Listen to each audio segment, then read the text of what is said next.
Assalamualaikum dan salam sejahtera kepada pensyarah kami bagi subjek PKMB 1021 Pembangunan Masyarakat 2, Dr. Nidmawati Mohamad.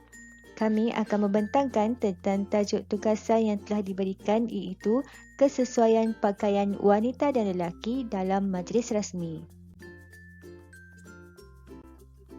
Sebelum kami membawa anda lebih lanjut berkaitan dengan topik tersebut, terlebih dahulu saya ingin memperkenalkan ahli kumpulan kami yang terdiri daripada Muhammad Faizul bin Fauzi, Muhammad Muhaimin bin Ismail, Siti Nurhasiah binti Muhammad, Nur Lelawati binti Wan Hasan, Syazwana binti Arifin dan Nurul Akilah binti Abdullah Suhaimi.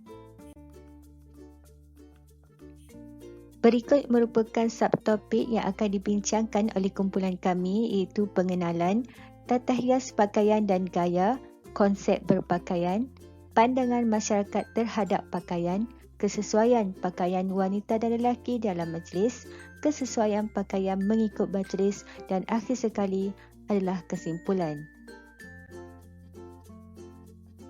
Assalamualaikum warahmatullahi wabarakatuh.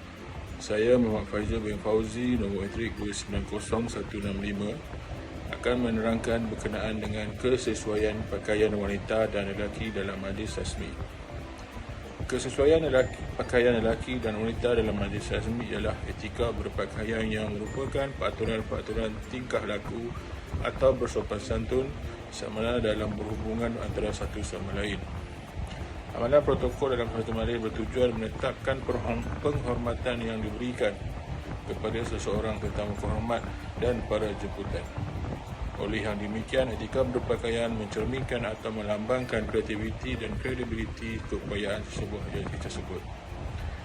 Dari Kamus Belajar edisi kedua mendefinisikan kesesuaian sebagai yang berpadanan, serasi, secocok.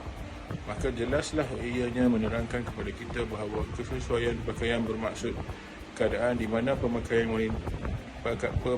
pakaian yang sesuai atau sepadan dikenakan ketika menghadiri majlis. Majlis rasmi adalah satu majlis formal yang mengandungi tata cara tertentu dan protokol yang ditetapkan. Terdapat majlis rasmi formal dan majlis rasmi tidak rasmi tetapi formal. Majlis rasmi formal sebagai contoh, majlis sanggah dekar, pemilihan bagi, pameran kejayaan dan lain-lain. Bagi majlis rasmi terdapat. Assalamualaikum warahmatullahi wabarakatuh. Saya Siti Nurhasiah binti Muhammad, nombor matrik 290462, ingin membentangkan tajuk tata hias pakaian dan gaya. Pakaian bagi menghadiri sesuatu majlis adalah tertakluk kepada tahap atau taraf sesuatu majlis itu sendiri. Penampilan seseorang individu dalam sesuatu majlis rasmi sentiasa diiringi oleh dua bentuk imej, iaitu imej organisasi di mana beliau berkhidmat dan imej peribadi individu tersebut. Tata hias pakaian dan gaya adalah penting kerana ia memberi kesan kepada pandangan pertama terhadap tanggapan orang lain, mencerminkan profesionalisme seseorang dan melalui penampilan imej yang betul dapat meningkatkan tahap kepercayaan orang lain terhadap individu. Imej yang menarik juga dapat membuka ruang dan dapat mengembangkan kerjaya. Imej dapat dikategorikan kepada imej bukan lisan. Menurut kajian Albert Mehrabian, Profesor Emeritus of Psychology, University of California, Los Angeles, hanya 7% sahaja dari komunikasi kita dinilai dari patah perkataan yang diucapkan. 38% adalah tata bahasa, gaya keyakinan semasa berkomunikasi, manakala 55% komunikasi kita akan dinilai dari segi kita berpakaian dan perwatakan kita. Assalamualaikum, saya Muhammad Muhaimin bin Ismail, nombor matrik 290194. Saya ingin menerangkan tentang konsep berpakaian. Berikut merupakan konsep berpakaian ketika menghadiri sesuatu majlis. Yang pertama, mencerminkan personaliti. Dari segi pemakaian, pakaian sebenarnya dapat mencerminkan personaliti diri seseorang itu sendiri. Kita sedia maklum bahawa manusia lebih mudah menilai seseorang melalui pemakaiannya kerana penampilan diri sangat diutamakan walau di mana dan ke mana kita berada. Sebagai contoh, jika seseorang itu berpakaian selekeh ketika menghadiri majlis, semestinya dia akan dilihat sebagai seseorang yang tidak sopan dan tidak kemas. Berlainan pula dengan berpakaian kemas, sudah semestinya beliau akan dipandang mulia. Yang kedua, menutup aurat. Konsep yang seterusnya harus kita titik beratkan adalah memakai pakaian yang menutup aurat. Ini bermakna pakaian yang dipakai tidak terdedah, terlalu singkat atau pendek, tidak jarang, tidak terlalu nipis, atau dalam istilah lain tidak menjolok mata memandang. Pakaian itu bukan sahaja tampak kemas, rapi dan kelihatan sopan dipandang, malahan boleh mengelakkan daripada timbul fitnah dan keruntuhan akhlak seseorang individu dalam sesuatu majlis. Yang ketiga, menampakkan ketampanan. Pada kaum lelaki, pakaian yang dipakai haruslah menampakkan ciri-ciri ketampanan si pemakai. Seiring dengan tema menghadiri majlis rasmi, pemilihan pakaian yang sesuai, bersih dan berpadanan akan memperlihatkan seseorang itu kacak, sekat dan bergaya. Yang keempat, menonjolkan kejelitaan. Tidak semua pakaian sesuai dengan seseorang individu dan sesebuah majlis. Kesilapan memilih pakaian boleh menyebabkan seseorang kelihatan buruk. Pada kaum wanita yang menghadiri majlis rasmi ini, pemakaian mereka sendiri mampu menonjolkan kejelitaan si pemakai itu sendiri. Ini bermakna si pemakai kelihatan anggun dengan busana yang dikenakan ketika menghadiri majlis rasmi ini. Yang kelima, menonjolkan identiti. Pakaian ke majlis rasmi ini penting dititikberatkan kerana ia mampu menonjolkan identiti si pemakai itu sendiri. Sebagai contohnya, ketika menghadiri istiadat pertabalan, seseorang individu yang telah dijemput tidak boleh memakai baju kemeja dan berseluar pendek. Yang keenam, perlindungan. Pakaian ini juga haruslah berkonsepkan perlindungan. Ini bermakna pakaian yang kita pakai ketika menghadiri majlis rasmi ini mampu melindungi diri kita dalam keadaan sejuk dan panas, dan juga mampu melindungi tubuh kita dari sebarang kesulitan. Dan ketujuh, kesesuaian. Haruslah memilih pakaian yang bersesuaian dengan tema menghadiri majlis rasmi. Hal ini kerana bukan semua pakaian sesuai yang dipakai ke majlis atau acara yang ingin kita hadiri. Pemakaian haruslah kena dengan sepadan dengan apa jua majlis yang kita ingin hadir. Pemilihan pakaian haruslah betul dan tepat agar bersesuaian dengan majlis yang kita hadir.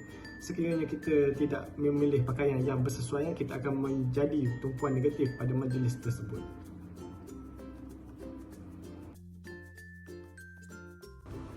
Assalamualaikum, nama saya Nurul Akilah binti Allah Suhaimi, nombor metrik 290448. Seterusnya, pandangan masyarakat terhadap cara pemakaian. Cara pemakaian yang dipakai oleh seseorang individu dapat menentukan nilai individu serta dapat memberi gambaran kepada orang luar tentang kedudukan seseorang dalam kehidupannya. Perkara ini sudah lama berlaku. Dengan hanya cara berpakaian, kita dapat menentukan tahap seseorang itu bagaimana. Contohnya dari segi tahap sosial, tahap pendidikan, tahap kebolehpercayaan, tingkah laku moral, kejayaan dan masa depan. Yang pertama, tahap ekonomi. Masyarakat di luar menilai tahap ekonomi melalui cara penampilan individu. Dengan adanya ekonomi yang tinggi dan stabil, mereka akan memilih barangan-barangan yang mahal dan berjenama untuk dipakai. Yang kedua, tahap pendidikan. Kebiasaannya mereka yang mempunyai tahap pendidikan yang tinggi akan memastikan pakaian yang dipakai dipadankan dengan kemas dan segap. Yang ketiga, tahap sosial. Menurut pandangan kasar tanpa mengetahui status individu tersebut, mereka yang berpakaian agak selekeh dilabelkan sebagai seorang yang tidak berkerjaya atau kaki lepak yang cenderung ke arah pergaulan sosial yang kurang sihat. Yang keempat, kebolehpercayaan.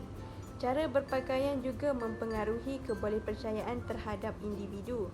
Contohnya, anggota polis memakai pakaian yang kemas dan tertib, maka sekiranya berlaku sesuatu kejadian, masyarakat akan lebih selesa untuk bercerita kerana sudah mendapat kepercayaan melalui pakaian seragam yang dipakai oleh beliau. Yang kelima, tingkah laku moral. Pakaian mencerminkan tingkah laku individu. Sekiranya mereka berpakaian sopan, akan dianggap baik, dan sekiranya mereka berpakaian agak kurang sopan, mungkin dianggap kurang baik. Dan yang terakhir, kejayaan dan masa depan.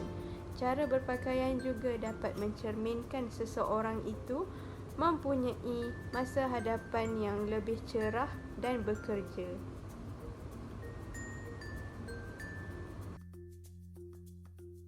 Assalamualaikum warahmatullahi wabarakatuh. Saya Nurelawati binti Wan Hassan, nombor matrik 290432. Topik yang akan dibincangkan adalah berkenaan dengan kesesuaian pakaian wanita dan lelaki dalam menghadiri majlis rasmi. Kita mulakan dengan kesesuaian pakaian bagi wanita. Terdapat pelbagai perkara yang perlu diberikan perhatian oleh semua kaum wanita dalam mengenal pasti pemakaian yang sesuai bagi mereka ketika menghadiri majlis rasmi. Panduan dan padanan warna dan kain serta pemakaian untuk ke majlis bagi wanita adalah dengan mengelak dari memakai baju daripada kain berkilat pada waktu siang. Ini kerana kain berkilat ni hanya sesuai dipakai pada majlis yang diadakan pada waktu malam. Elakkan juga daripada memakai pakaian satu warna sahaja. Kebiasaannya, pada majlis rasmi begini sesuai pakaian yang mempunyai dua warna yang berlawanan dan tidak melebihi 4 warna. Pemilihan kain hendaklah mengikut bentuk badan dan warna kulit. Kain juga haruslah diperbuat daripada kain yang lembut, nipis dan tidak jarang. Terdapat juga kesesuaian pakaian bagi yang memilih untuk menggayakan pakaian tradisional. Contohnya, jika memilih untuk mengenakan kebaya, baju kebaya hendaklah labuh sehingga bawah paras lutut. Kain kebaya tidak boleh berbelah sama ada di depan, di tepi atau di belakang. Bagi yang memilih untuk memakai sari, blaus dalam hendaklah berlengan dan tidak menunjukkan perut dan pusat. Manakala pada yang ingin memakai cheongsam, hendaklah memilih yang labuh ke paras tumit dan berlengan serta belahannya sampai ke paras lutut. Pilih fashion yang bersesuaian dengan bentuk badan agar penampilan anda nampak kemas dan rapi. Selain pada pakaian tradisional, suit juga boleh digunakan dengan seluar panjang atau skirt. Jika anda memilih skirt perlulah labuh melebihi paras lutut. Seluar panjang yang dipakai mestilah tidak menjolok mata dan ketat. Baju kemeja yang dikenakan mestilah berlengan panjang dan tidak berlipat. Elakkan daripada memakai baju yang terlalu banyak ropol dan berbunga besar, manakala kot yang dipakai mestilah melebihi paras punggung. Seterusnya dari segi solekan. Solekan yang dikenakan adalah tidak keterlaluan. Solekan secara sederhana amat digalakkan. Rambut hendaklah disisir rapi dan diikat dengan kemas. Bagi yang memakai tudung, pilihlah tudung yang bersesuaian dengan baju yang dipakai. Selain pada itu, aksesori yang ingin digayakan bersama juga memainkan peranan. Elakkan daripada memakai anting-anting labuh dan besar serta rantai tangan atau kaki yang berloceng. Pakai jam tangan pada tangan yang tidak ada apa-apa aksesoris. Hadkan pemakai aksesoris seelok-eloknya tidak melebihi 4 aksesoris. Padankan warna beg tangan dan kasut. Pilih beg tangan yang sederhana besar atau kecil untuk ke majlis rasmi. Selain itu, jika memakai stoking, pastikan memakai stoking yang sama dengan warna kulit. Pakai kasut tumit tinggi yang bertutup. Dan akhir sekali, gunakan pewangi yang lembut agar tidak melemaskan dan memeningkan orang lain menghidu wangian anda. Seterusnya, kesesuaian pakaian bagi lelaki. Terdapat beberapa perkara yang perlu diberikan perhatian oleh lelaki tentang pemakaian yang sesuai menghadiri majlis rasmi. Terdapat beberapa panduan yang sesuai yang boleh dijadikan panduan bagi lelaki yang ingin menghadiri majlis. Dari segi pakaian, memakai baju daripada jenis kain kosong dan berseluar panjang, gelap atau kelabu. Elakkan daripada memakai baju berlengan pendek sekiranya memakai tali leher. Baju kemeja berpetak dan mempunyai banyak warna hendaklah dielakkan. Baju hendaklah dimasukkan ke dalam seluar kecuali jika mengenakan baju batik. Sematkan semua butang baju kecuali butang pada kolar baju yang tidak bertali leher.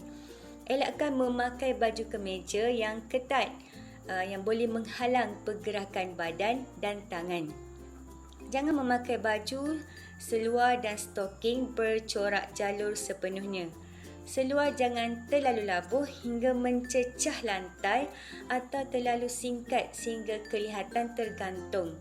Jika memakai seluar dan bush jacket, hendaklah berwarna sama dan materialnya juga turut dari jenis yang sama. Pakai singlet jika memakai bush jacket, tetapi jangan sampai singlet tersebut kelihatan. Bagi yang mengenakan suit, pastikan warna suit sama dengan warna seluar yang dipakai. Beralih pada aksesoris pula, contohnya tali leher. Haruslah memilih tali leher yang hujungnya segitiga sahaja. Ikatan tali leher yang digunakan adalah jenis simpulan segitiga dan hujung tali leher mestilah mencecah kepala tali pinggang. Sesuaikan warna tali leher dengan warna dan jenis baju. Jika berbaju jalur, kenakan tali leher kosong, dan jika memakai baju kosong, tali leher berjalur halus. Sekiranya tiada tali leher yang bersesuaian dengan warna baju, padankan tali leher dengan warna seluar yang dipakai. Elakkan daripada memakai tali leher yang berwarna terlalu garang atau terang. Jangan memakai tali leher kosong bersama baju kosong. Selain daripada itu, dari segi pemakaian stoking pula, perlulah sesuaikan warna stoking dengan warna seluar. Jangan pakai stoking berwarna putih kerana stoking putih hanya sesuai untuk bersukan. Hanya kasut kulit dibenarkan pakai dan kasut sukan adalah tidak dibenarkan sama sekali dipakai ketika menghadiri majlis rasmi. Akhir sekali, gunakan deodorant atau pewangi yang berbau lembut agar tidak melemaskan dan memeningkan orang lain. Nama saya Syazwana binti Arifin, nombor matrik 290468. Kesesuaian pakaian mengikut majlis. Dalam majlis, bankuet negara atau negeri, bagi perempuan, pemakaian seperti baju kurung, kebaya labuh dan sebaiknya memakai selendang dan warna baju tidak sedondon. Bagi lelaki, pemakaian seperti masket, white tie atau baju kebangsaan rasmi. Untuk makan rasmi bersama ketua negara atau ketua kerajaan, pemakaian bagi perempuan adalah baju kurung atau baju kebaya labuh berselendang. Manakala bagi lelaki, baju kebangsaan hitam dipadankan dengan black tie. Bagi jamuan makan malam formal, pakaian bagi perempuan juga sama dengan berbaju kurung atau berbaju kebaya labuh. Manakala lelaki berbaju kebangsaan atau berpakaian santai. Sementara dalam jamuan makan malam tidak formal, baju Melayu moden adalah pakaian yang sesuai bagi perempuan dan baju batik lengan panjang bagi lelaki.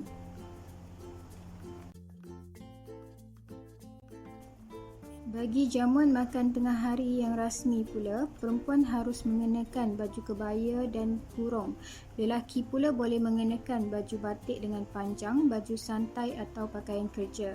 Sementara bagi jamuan makan tengah hari tidak rasmi, baju Melayu moden adalah pakaian yang sesuai bagi perempuan dan baju batik lengan panjang bagi lelaki. Bagi majlis istiadat pertabalan, pakaian yang sesuai bagi perempuan adalah baju kurung, kebaya labuh, berselendang dan tidak sedondon. Bagi lelaki pula, baju batik lengan panjang, long suit atau pakaian kerja. Pakaian yang sesuai untuk menghadap tuanku bagi perempuan adalah baju kurung, baju kebaya labuh. Bagi yang bukan Muslim, tidak digalakkan berselendang. Dilarang memakai pakaian sedondong yang berwarna kuning dan putih. Bagi lelaki, pakaian istiadat dan baju kebangsaan rasmi. Jamuan makan malam formal pula, baju kurung dan baju kebaya labuh lebih sesuai bagi perempuan, manakala baju kebangsaan dan berpakaian santai bagi lelaki. Sebagai kesimpulannya, pemakaian yang sesuai dalam suatu majlis ini menunjukkan keterampilan diri. Hal ini kerana keterampilan diri itu mencerminkan kepribadian seseorang untuk menjaga imej diri apabila berdamping dengan orang lain.